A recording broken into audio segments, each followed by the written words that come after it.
Hello everyone. तो मुझे कुछ क्वेश्चंस आए थे, तो मुझे आज उनके आंसर्स देने हैं, इसलिए मैंने ये वीडियो बना रही हूँ।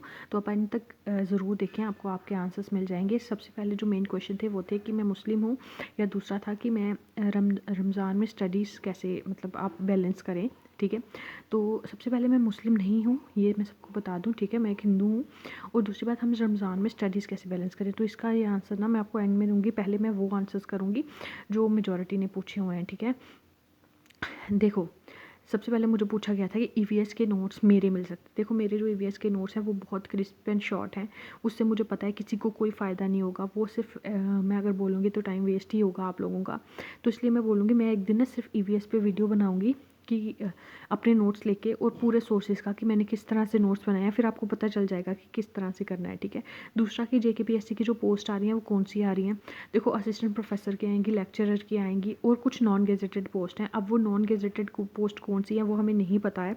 और एग्रीकल्चर डिपार्टमेंट की पोस्ट आएंगी यहाँ पर। और जो एग्रीकल्चर डिपार्टमेंट की पोस्ट होंगी ना, वो जो गेजेटेड पोस्ट होंगी वो वही मुझे लगता है लगा सकते हैं, जिनका या तो मेडिकल बैकग्राउंड होगा या फिर एग्रीकल्चर बैकग्राउंड होगा। और लेकिन जो नॉन गेजेटेड पोस्ट हैं वो सभी उसके लिए अप्लाई कर सकते हैं।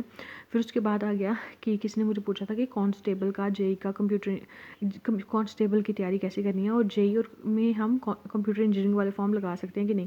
देखो, जेई सिविल में और इलेक्ट्रिकल में तुम नहीं लगा सकते, वो सामने स्पेसिफिक है कि वही लगा सकते हैं जिन्होंने उसमें टेक्निकल स्टडी की हुई है।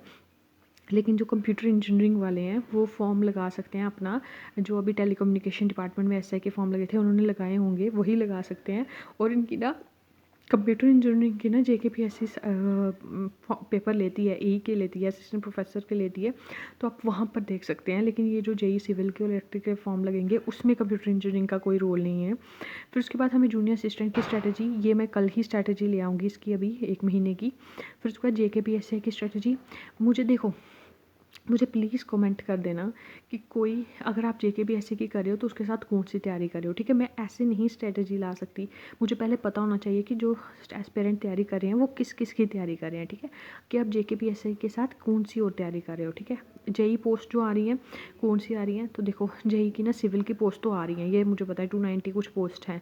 अब इलेक्ट्रिकल की पोस्ट हैं, ये पक्का है, वैकेंसी है, लेकिन उन्होंने अभी रेफ़र की हैं कि नहीं वो नहीं पता है, बट सिविल की रेफ़र हो गई हैं। फिर टेस्ट सीरीज़, मैं टेस्ट सीरीज़ नहीं प्रोवाइड करती हूँ मैं, क्योंकि मैं टेस्ट सीरीज़ नहीं प्रोवाइड कर सकती। मैं खुद अगर टेस्ट सीरीज़ नहीं लगाती हूँ ना, मुझे मॉक टेस्ट पे विश्वास नहीं है, और मैंने मॉक टेस्ट कभी लगाए भी नहीं है, तो मैं ये प्रोवाइड भी नहीं करती। फिर उसके बाद फाइनेंस अकाउंट एसोसिएशन का सेक्शन वाइज हमें मुझे बोला गया था कि मैं सेक्शन वाइज उसकी लाऊँ, मतलब किस तरह तैयारी करनी है। तो अब जो नेक्स्ट वीडियो आएगी ना वो सिर्फ फाइनेंस अकाउंट एसोसिएशन की सेक्शन वाइज आएगी। एक आएगी जूनियर असिस्टेंट पे और एक आएगी फाइनेंस अकाउंट असिस्टेंट की सेक्शन वाइज, पूरी comprehensive subject to subject, topic to topic wise मैं स्ट्रेटजी लाऊंगी कि मैंने कहाँ से क्या क्या टॉपिक कहाँ से करने हैं। ठीक है, फिर जेई जेकेपीएससी का सिलेबस जो है, मैंने पिछली वीडियो में बोला था कि जो फॉर्म लग रहे हैं ना उसमें सिलेबस सेम है। देखो, जो सिलेबस सेम बोला था ना, वो मैंने बोला था एएचटीओ के लिए, कांस्टेबल के लिए। ठीक है, फिर उसके बाद उसके लिए नॉन टीचिंग जो पोस्ट आएंगी उसके लिए, वीएलडब्ल्यू के लिए, उनके लिए सेम है। अगर आप जेकेपीएससी का लेक्चर का फॉर्म भरोगे तो आप उसी में भरोगे ना जो आपका सब्जेक्ट है, असिस्टेंट प्रोफेसर का भरोगे उसी में भरोगे जो सब्जेक्ट है। और जो जेई वाले हैं वो अगर सिविल का देंगे तो उनमें सिविल टेक्निकल सब्जेक्ट की नॉलेज आएगी ना, तो इनका सिलेबस सेम। मेरा ये बोलने का मतलब बिल्कुल भी नहीं था कि इनका सिलेबस सेम है, मेरा मतलब ये था कि जो 50% पोस्ट है ना उनका सिलेबस सेम है। ऑब्वियसली अगर तुम असिस्टेंट प्रोफेसर का बोल रहे हो तो तुम जनरल पेपर नहीं दोगे, तुम अपने सब्जेक्ट का ही पेपर दोगे। ठीक है, फिर जो जॉब कर रहे हैं उनके लिए टाइम टेबल, तो देखो, मैं कभी उस शूज़ में नहीं रही हूँ कि मैं जॉब करूँ कुछ कर रही हूँ और मैं साथ में पढ़ाई कर रही हूँ। मुझे पता ही नहीं है कि आपको कितना टाइम मिलता है कितना नहीं मिलता और आपने कितनी तैयारी करी हुई है। ठीक है, मुझे जॉब वाला जिसने कमेंट किया था, आप प्लीज़ मुझे कमेंट कर दें कि आपने कितना पढ़ा हुआ है, आपने किसकी तैयारी करनी है और आपने कितना पढ़ा हुआ है। ठीक है, ये मुझे कर दें और ये बता दें कि आप जिस जॉब में हो वो कौन सी जॉब है। ठीक है, फिर मैं आपको उस हिसाब से बता सकती हूँ। और फाइनेंस अकाउंट असिस्टेंट 3 महीने में हो सकता है, मुझे ये पूछा है। देखो, जिसने ज़ीरो भी कुछ भी नहीं पढ़ा हो ना वो भी 3 महीने में कर सकता है। शर्त यही है, आपको अपना 100% देना है, अपने पे विश्वास रखना है, किसी की मत सुनना। मुझे पता है बहुत से लोग ये कमेंट करेंगे कि नहीं होता। यार, वो लोग ना आपको डिस्ट्रैक्ट ही करें, मिसलीड करें। आप में अगर पोटेंशियल है तो आप कुछ भी कर सकते हो। ठीक है, तो फाइनेंस अकाउंट असिस्टेंट का हो सकता है, चाहे कितने भी स्ट्रगल हो, कितने भी ऑब्स्टेकल हो ना, अगर कोई ठान लेना कि मैंने करना है वो कर लेता है। ठीक है, मुझे पता है जब मैंने फ़र्स्ट टाइम अपना यूपीएससी का प्री दिया था ना, मेरे पास सिर्फ 3 महीने थे मैं प्री के लिए। मैंने पहले तैयारी करी हुई थी, ये नहीं था कि मैंने नहीं करी थी, लेकिन मैंने प्री की तैयारी कभी नहीं करी थी और मेरे पास सिर्फ 3 महीने थे। मुझे बहुत लोगों ने बोला कि तू इस बार वाला अटेम्प्ट मत दे, यूपीएससी का प्री नहीं होगा। लेकिन मैंने वो प्री दिया और मैंने वो 3 महीने इतना टाइम, मतलब मैंने पूरे 15-15 घंटे, 17-17 घंटे भी मैं कई बार पढ़ी हूँ और मेरा प्री क्लियर हो गया था, ठीक है।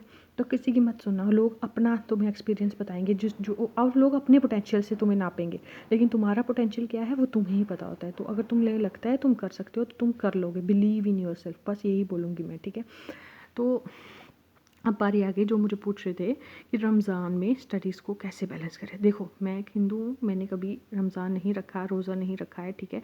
सबसे पहले रमज़ान मुबारक सभी को, ठीक है। ये बहुत बरकत वाला और पाक महीना होता है, तो आप सबको रमज़ान की बहुत बहुत शुभकामनाएं। फिर उसके बाद देखो, रमज़ान में स्टडीज़ कैसे बैलेंस, देखो मुझे इतना पता है कि रमज़ान में ना तुम पानी भी नहीं पी सकते हो, जो मुझे पता है, मैं जितना बोल रही हूँ। अगर आपको कुछ और नॉलेज, मतलब कुछ और होता है, तो आप मुझे कमेंट में बता सकते हैं कि ऐसा भी होता है। पर जो मैंने सुना है वो यही है कि आप सहरी मतलब कर सकते हो। सहरी के बाद आपने कुछ नहीं खाना, कुछ नहीं पीना होता, और उसके बाद शाम को आप नमाज के बाद शायद, या फिर वो करते हो, ठीक है। कुछ 5-6 बजे के बाद ही तुम कुछ खा सकते हो, और फिर उसके बाद फिर से नेक्स्ट डे ऐसा ही होता है और पूरा महीना ऐसा चलता है। मुझे पता है बहुत हैक्टिक होता है, ठीक है। मैं सबको यही बोलूँगी, आप एक काम करें, जब आप शाम को मतलब मुझे जो लगता है करना चाहिए, जब आप शाम को खाना वगैरह खा ले, मतलब अपना रोज़ा खोल लेते हैं ना, उसके बाद आप स्टडी करें, ठीक है, सुबह तक। अब मुझे जो लगता है, बाकी आपको लगता है जो आपको जैसे करना है, तो सुबह तक आप स्टडी करें। उसके बाद जब आप, देखो मुझे पता है कि रमज़ान में तुम सहरी करके सो, मतलब शायद नहीं सो सकते हो, लेकिन देखो पता क्या, पढ़ना भी है ना। अगर आप, मुझे ये जो लगता है, मुझे लगता है आपको ये करना चाहिए कि सहरी के बाद आप सो जाओ, ठीक है। फिर उसके बाद आप 5-6 घंटे सो जाओ, और उसके बाद जब उठो, फिर थोड़ा बहुत अगर आप पढ़ सकते हो तो पढ़ो। उसके बाद जब शाम को आप अपना रोज़ा खोल लेते हो ना, उसके बाद पढ़ना शुरू करो। रात, अभी इतने टाइम के लिए ना आप अपनी रातें लगा लो, क्योंकि देखो अगर आप पूरे दिन आपने कुछ खाया पिया नहीं है और आप पढ़ रहे हो ना, उससे स्टडी नहीं होती, आपका दिमाग ही नहीं लगेगा पढ़ाई में।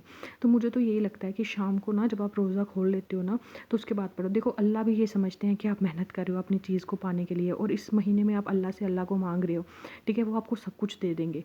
तो मुझे ऐसा लगता है कि वो इसमें कोई गलत बात नहीं है कि अगर आप सहरी के बाद सो जाओ और रात को पढ़ लो, आप जब आप मतलब पानी वगैरह तो पी ही सकते हो उसके बाद। तो बाकी आप मुझे कमेंट में बता सकते हो कि क्या करना होता है, बट क्योंकि मुझे पता नहीं है, जो मैं अपने एक्सपीरियंस से जो मैंने सुना है, मेरी बेस्ट फ्रेंड एक मुस्लिम है, तो वो सारे रोज़े रखती है। तो जब वो ना उसने वो क्वालिफ़ाई किया हुआ है अपना पेपर, उसको क्या बोलते हैं, असिस्टेंट प्रोफेसर का पेपर उसने क्वालिफ़ाई किया हुआ है। तो वो अभी एपी लगी हुई है। तो उसने क्या किया था कि मतलब जब उसके पेपर थे ना, तो रमज़ान के बाद ही उसका एग्ज़ाम हुआ था, पेपर चल रहे थे, ठीक है।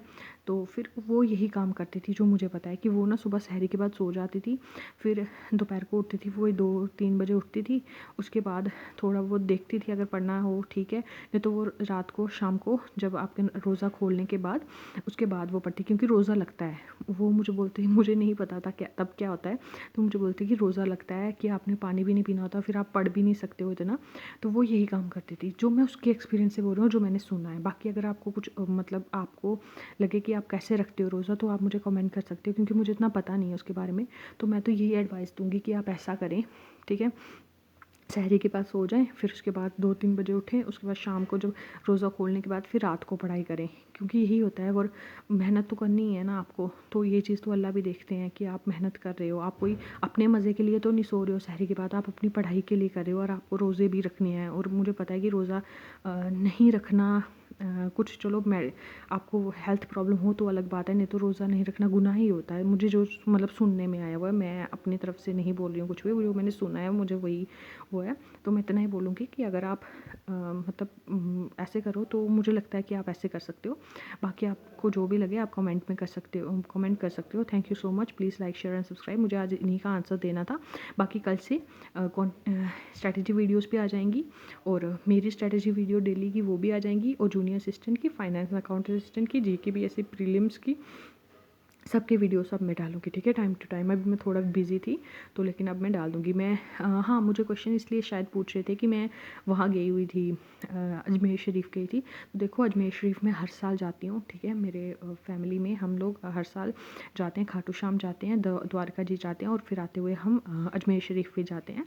तो बस ये है कि वो हम ऐसे ही जाते हैं, मैं मुस्लिम नहीं हूँ इसलिए नहीं जाती कि मैं मुस्लिम हूँ तो जाती हूँ। वहाँ हर कोई जाता है, वहाँ हर कोई मांगने जाता है, तो मैं भी वहाँ हम लोग भी वहाँ जाते हैं।